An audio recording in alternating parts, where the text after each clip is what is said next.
কচুরমুখী এভাবে কেটে গরম তেলে ছেড়ে দিয়ে ভেজে নিন আর বানিয়ে ফেলুন অনেক মজার একটি রান্না।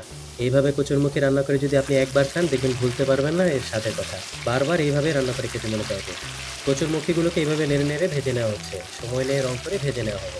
অনেকে হয়তো ভাবতে পারেন কচুরমুখীগুলো হয়তো গলা গলা হয়ে যাবে। যেভাবে ভাজা হচ্ছে তাতে একদম গলবে না, বরং আলুর মতো ভাজা ভাজা হয়ে মুচমুচে হয়ে আসবে।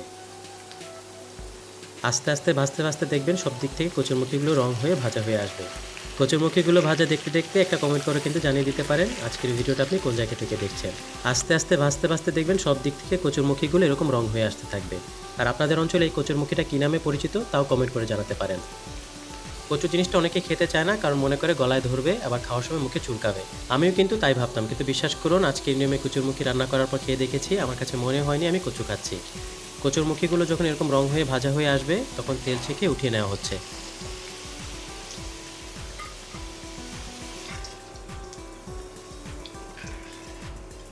কচুরমুখী ভাজার তেলেই দেওয়া হচ্ছে পেঁয়াজ কুচি আধা কাপের মতন। এরপর নেড়ে একদম কড়া করে ভেজে নেওয়া হবে। যত বেশি পেঁয়াজ দিবেন এই কচুরমুখী রান্না খেতে ততটাই মজার হবে।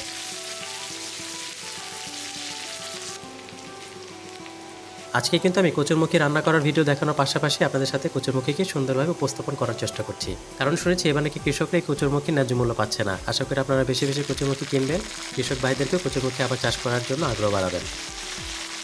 এইভাবে নেড়ে নেড়ে মুরগির মাংসটা একদম কড়া করে ভেজে নেওয়া হচ্ছে, যাতে এই ভাজার ভেতরে মুরগির মাংসটা একদম সেদ্ধ হয়ে আসে। মুরগির মাংস দিয়ে অনেক মজার মজার রান্নার ভিডিও কিন্তু আমরা আগে থেকে শেয়ার করেছি, আপনারা চাইলে দেখে নিতে পারেন। মুরগির মাংসটা যখন এরকম ভাজা ভাজা হয়ে আসবে তখন এখানে দেওয়া হচ্ছে রসুন বাটা আধা চা চামচ। এরপর দেওয়া হচ্ছে আদা বাটা আধা চা চামচ। দেওয়া হচ্ছে পেঁয়াজ বাটা 1 চা চামচ।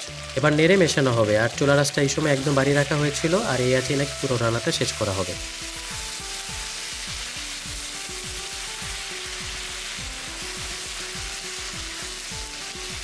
দেওয়া হচ্ছে আধা চা চামচ লাল মরিচ গুঁড়া, আধা চা চামচ হলুদ গুঁড়া, এরপর ধনিয়া গুঁড়া আধা চা চামচ। এখন দেওয়া হচ্ছে স্বাদ মতন লবণ। একটা টমেটো এভাবে কেটে দেওয়া হলো, এরপর শুধু নেড়ে জাল করা হবে আর কষানো হবে খুব ভালো মতো। সবকিছু খুব ভালো মতন কষানো হয়ে গেলে দেওয়া হচ্ছে সামান্য পানি, আর এই পানি দিয়ে 2 থেকে 3 মিনিট কষানো হবে সবকিছু।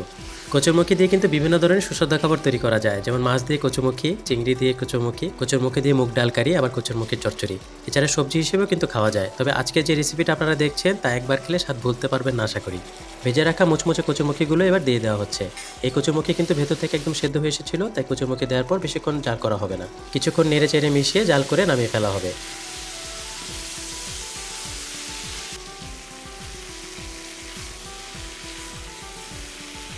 নামানোর আগে সামান্য পানি দেওয়া হচ্ছে, এতে সবকিছুর স্বাদ খুব ভালো মতো মিশে যাবে।